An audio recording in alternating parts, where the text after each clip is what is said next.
Hi, I'm James Shillinglaw. I'm here on my last day in New Zealand, and we're just outside of Auckland before I leave tonight. And I'm here with Jason Burgess, whose company is Bush and Beach. And we're on actually a little tour, really just outside of Auckland, where you find this amazing countryside, amazing beaches, amazing coastline. And Jason's the one that gives you all the tips of the history, the fauna, the flora, everything around here. We're going to talk about what his company does and talk about what we just are in the middle of in this tour on Insider Travel Report.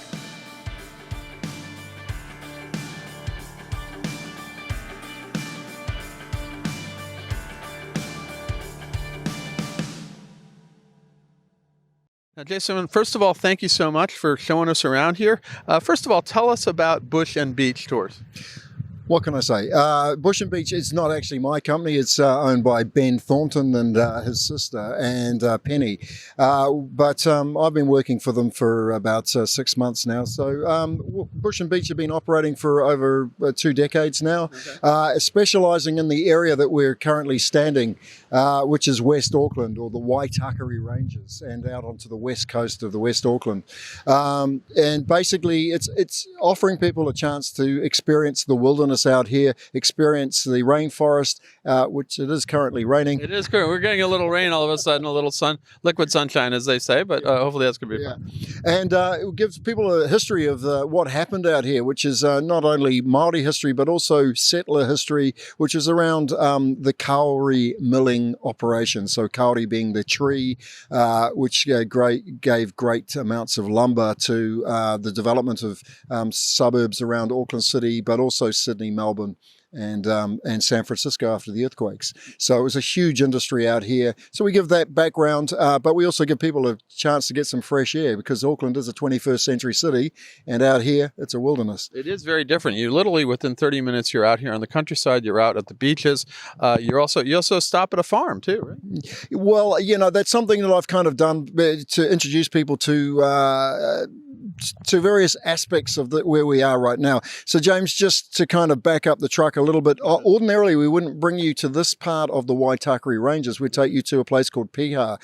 We've had a series of weather events that's kind of stopped us going there, basically landslides, road closures, etc., etc. So, but I would think that where I've brought you today is equally as beautiful. It doesn't matter where you go in the Waitakere Ranges. I believe that you're going to be met with the same kind of beauty. No, and it is gorgeous, and we went to some beautiful beaches all around, black sand beaches, which is kind of interesting, and then some great viewing platforms. So looking at this coastline, which is really amazing, and you can't believe you're just not that far from Auckland. That's right. I say to people that it's kind of a bit like Indiana Jones. It's kind of primordial in parts, and it's regrowth forest, which blows people away. That this is a lot of the forest here is less than 100 years old, and it's already looking as dense and as lush as it probably did when the Māori arrived here, whenever they arrived, maybe 1,000 years ago, and some a little more recently. Yeah. Well, it was interesting, because you do give a lot of the Maori history, and you give a lot of the history of when the English and the Scottish first came here and where they came in, and that's always fascinating to me, because it wasn't that long ago when you get down in about 2-3 centuries, right? Yeah. Well, New Zealand's a very young country. I mean, if you're talking about modern New Zealand, you're talking from 1840 onwards. What was that?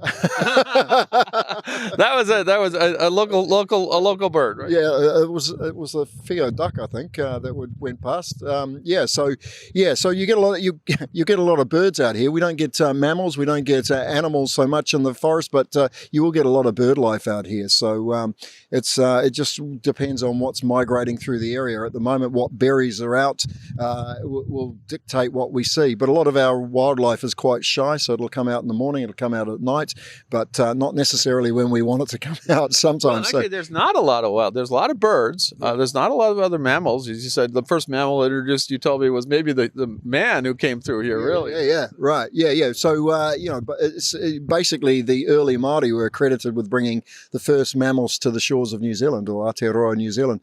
And they were in the form of a Pacific rat and a particular dog that they brought with them. Yeah. The dog no longer exists. The rat does exist. It doesn't eat the trash that normal rats eat. It eats berries and things like that, but it's a very small rat, and it's not often seen these days. A Kiore. We went up to the farm. We saw some pigs, very kind of like high. They were there. They weren't originally from New Zealand, but Captain Cook brought them, which is one of the who discovered for Europeans discovered New Zealand way back when.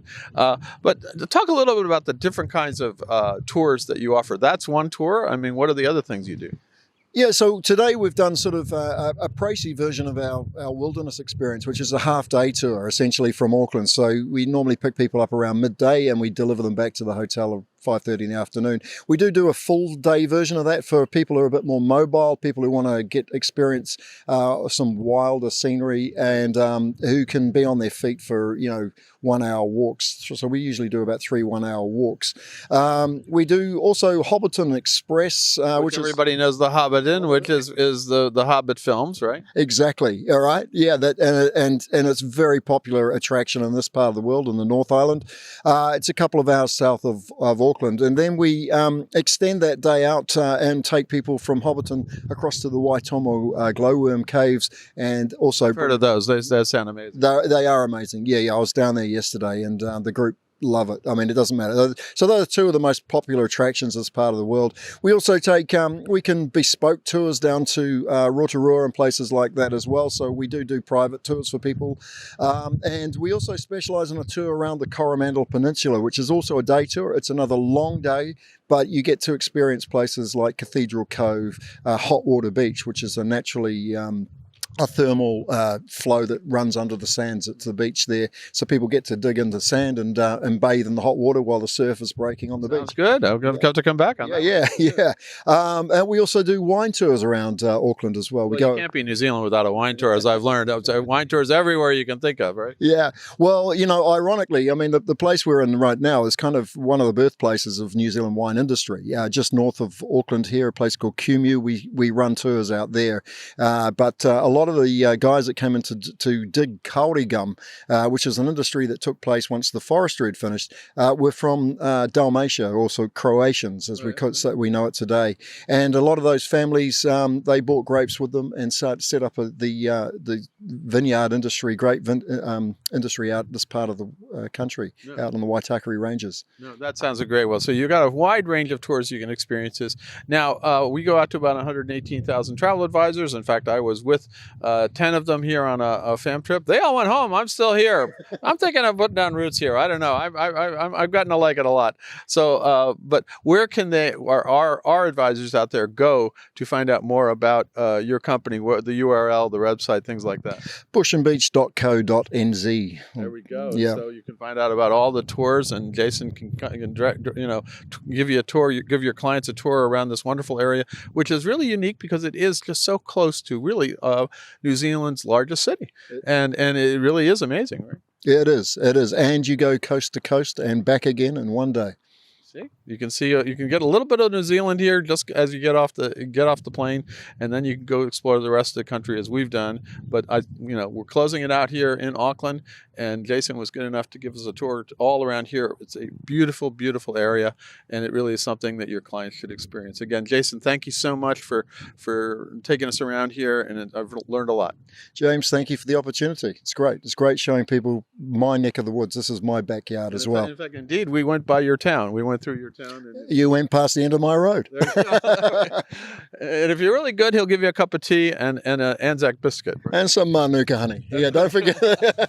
Anyway, listen, thank you so much. Again, this is James Shillinglaw, and I'm leaving today from New Zealand, last day, and this is Insider Travel Report.